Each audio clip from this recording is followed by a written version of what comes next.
Hello friends, दोस्तों आज जो आपको हम खबर बताने वाले हैं वास्तव में कहीं ना कहीं आपके दिल को छू जाएगा।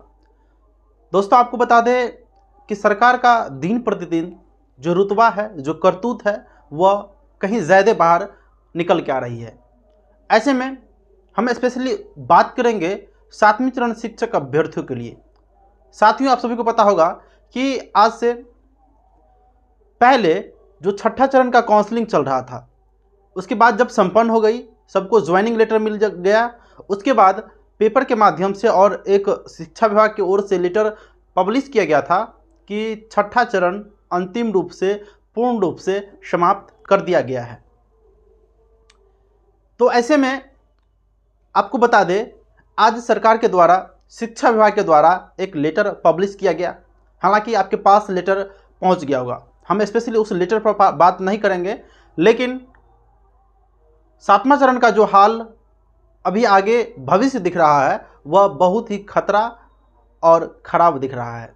ऐसे में साथियों, आपको हम चलिए कुछ पॉइंट्स के माध्यम से आपको समझाते हैं कि 7वीं चरण शिक्षक बहाली का जो भी अभ्यर्थी इंतजार कर रहे हैं और अगर सोच रहे हैं कि 7वीं चरण शिक्षक बहाली इतनी जल्द आ जाएगी, और जो आपको संभावना लग रहा है कि बहुत ही आसान है 7वीं चरण शिक्षक बहाली बिहार में अभी आना, वह आप गलत फहमी में हैं। साथियों आपको बता दें कि छोटा सा आप यह बात समझिए, जो अभ्यर्थी लेटर नहीं देखे हैं, कि आज शिक्षा विभाग की ओर से एक लेटर पब्लिश किया गया, अहम लेटर है। तो उसमें 6th फेज का चर्चा किया गया है। 6th फेज का क्या चर्चा किया गया है आप शॉर्ट वे में समझिए, हम आपको डिटेल्स में नहीं ले जाएंगे, वह लंबा सा PDF था, लेकिन आपको हम शॉर्ट वे में बताते हैं कि छठे चरण के तहत जो काउंसलिंग चल रही थी, किसी कारणवश कुछ नियोजन इकाई में, आपको पता होगा कि कुल बिहार में जो नियोजन इकाई है 9222। तो स्वाभाविक बात है कहीं किसी कारणवश नियोजन कैंसिल हो गई थी, लेकिन लगभग सभी जगह नियोजन अभी तक हो चुकी है। लेकिन जहां जहां एक आध जगह बहुत ही विरल स्थिति में है ना, खोजने पर मिलेगा कि बच गया था, उसको सरकार के द्वारा एक मीटिंग के तहत फैसला लिया गया, उसका काउंसलिंग पुनः करवाया जाए। जबकि शिक्षा विभाग की ओर से पहले नोटिस पब्लिश कर दिया गया था कि अब छठा चरण पूर्ण रूप से समाप्त हो गया। लेकिन आप समझ सकते हैं कि जो 7वां चरण शिक्षक बहाली का जो प्रेशर सरकार पर बन रहा है, यह अलग चाल अपना मोड़ रहे हैं। ऐसे में साथियों, सरकार का जो चाल अभी दिख रहा है, इसके तहत आपको बता दें 7वीं चरण शिक्षक बहाली आने में बहुत विलंब लग सकती है। देखिए साथियों, लेटर में क्या लिखा था आप थोड़ा सा समझ लीजिए।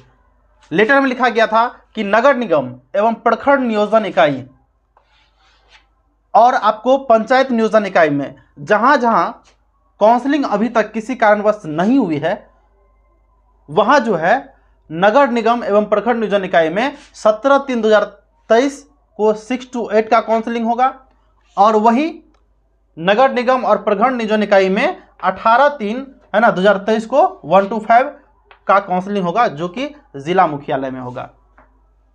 उसके बाद पंचायत नियोजन इकाई जहां भी कैंसिल हुआ था छठे चरण के तहत है ना, उसको पुनः खोल करके जो प्रखंड मुख्यालय में होने वाली है वह 20/3/2023 को होगी। ऐसा उस लेटर के माध्यम से लिखा गया था। और लास्ट में यह भी लिखा गया था, डॉक्यूमेंट वेरिफिकेशन के पश्चात जो है आपको सारा जो चयनित अभ्यर्थियों का जो सूची है वह अपलोड कर दिया जाएगा। क्या चीज़ पर? NIC के पोर्टल पर, और उसमें 25 से लेकर 28 मार्च तक उसको नियुक्ति पत्र दे दिया जाएगा। लेकिन यह बात जो है वह बिल्कुल क्या है, गलत है। सरकार इतने कम समय में कभी भी आज तक नियुक्ति पत्र नहीं दी है, ना ही उनसे होगा दिया हुआ। यह बस 7वां चरण शिक्षक बहाली को फंसाने का एक बहुत ही बड़ा पहल है।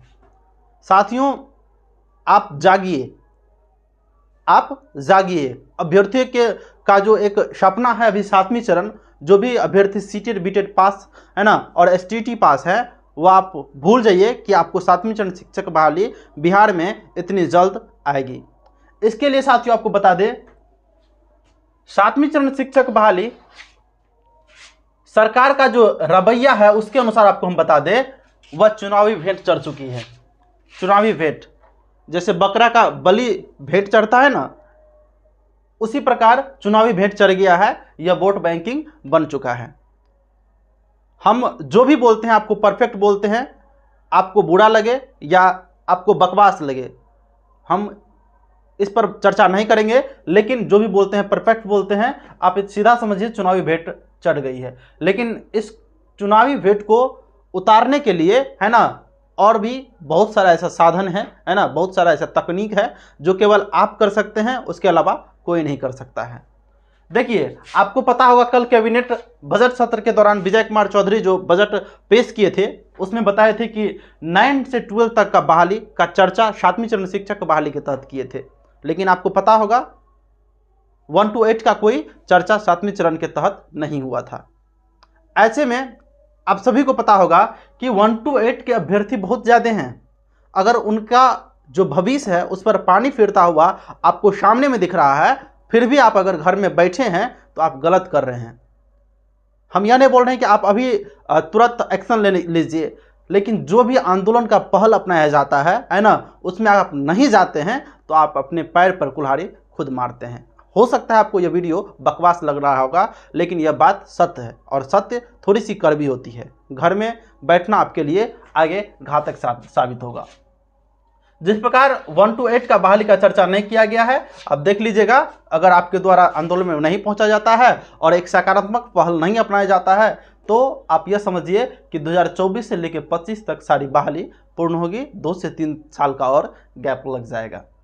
यह बात 100% सत्य है, और इसको आप मानिए या नहीं मानिए, है ना। मेरा काम है आप तक सारी बात को जो सत्यता है वहाँ आप तक पहुँचाना, है ना। मानना आपका काम है। देखिए, इसके पीछे का आपको बता दें साथियों, कारण जो भी है मुझे नहीं पता है, लेकिन हम लोग जानते हैं कि हम लोग का जो एक अधिकार है वह आंदोलन करना। अगर सरकार बात हमारी नहीं सुनती है सीधी तरीके से, तो आप समझ सकते हैं कि आंदोलन का जो डेट गठन किया जाता है ना, उसमें आप अगर नहीं पहुंचते हैं तो 7वीं चरण शिक्षक बहाली के बारे में भूल जाइए। अगर आपको दूसरी नौकरी मिल रही है जाके ले लीजिए, और शिक्षक बनने का जो सपना है बिहार में वह छोड़ दीजिए। यह बात सत्य है, हो सकता है आपको बुरा लग रहा होगा। देखिए, इसमें सभी अभ्यर्थी भाग लेंगे आंदोलन में, जो भी इस बार सीटेट का एग्जाम दिए हैं नए अभ्यर्थी। 2021 के सेशन में है, 2022 के सेशन में है, जाइए पहुंचिए। बहाली इतनी विलम्ब चल रही है कि सबका बहाली होगा, है ना। STT अभ्यर्थी और जो भी पहले से बीटेड अभ्यर्थी पास हैं, सभी अभ्यर्थियों को हम रिक्वेस्ट करते हैं कि आपका जो एक हक है वह जाकर सरकार से छीनिए, मांगिए नहीं। मांगने पर बिहार में नहीं मिलता है। इतिहास पलट कर देख लीजिए, शिक्षक की जब भी बहाली हुई है तब तक अभ्यर्थी जाकर वहां पर लाठी खाए हैं और कोर्ट से जाकर लड़े हैं, सरकार से लड़े हैं, गर्दनी बाग में हमेशा लड़े हैं, तब जाकर बहाली आया है। तो साथियों, हम ज़्यादा वीडियो को लंबा नहीं खींचेंगे। जो एक ब्रेकर था 7वीं चरण शिक्षक बहाली का, वह 6ठा चरण है ना, जो कि अभ्यर्थियों के मन से निकल चुका था। 6ठा चरण अब समाप्त हो चुकी है, लेकिन फिर से एक ब्रोकर आ गया। इस ब्रोकर को हटाने के लिए या इसी को जल्द से पूरा करवाकर, या अभी ही विज्ञप्ति है ना कैसे आएगी, सरकार कर रही है अपना, उनका काम है, करने दे, है ना। लेकिन इसके वजह से 7वीं चरण प्रभावित नहीं हो सकती है, यह आप भी जानते हैं और सरकार भी भली भांति जानती है। तो आप, सरकार का काम है 6ठा चरण को करवाना, लेकिन साथ में विज्ञप्ति भी पब्लिश करना सरकार का काम है। अगर चाहे तो कर सकती है, इसके लिए आप लड़िएगा तभी होगा। आज की वीडियो को हम ज़्यादा लंबा नहीं करेंगे, है ना, और अंत करते हैं आज के वीडियो को यहाँ पर। तब तक के लिए थैंक्स फॉर वॉचिंग। वीडियो में तक बने हैं तो